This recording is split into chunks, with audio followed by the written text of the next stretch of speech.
পড়াশোনা শিখেছো? হ্যাঁ। কে শিখিয়েছে? আমি। নিজেই শিখেছো? হ্যাঁ। কাউকে শেখাতে হয়নি? না।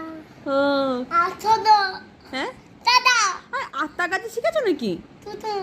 তুতু, তুমি আত্মা কাছে শিখেছো? আত্মা আত্মা কাছে শিখেছো? তুতু। লাইটটা বন্ধ করে দিই। আর এটা বলো, তাকা আমার দিকে তাকা। ওইটা বলবি না তো?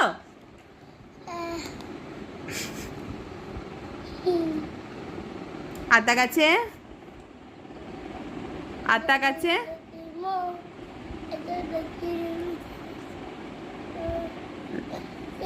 লাইটটা অফ করে দেবো? করে দেবো? দেখ, দাও না। আত্মা কাছে এটা বল, নাহলে লাইটটা অফ করে দেবো কিন্তু আমি। আত্মা কাছে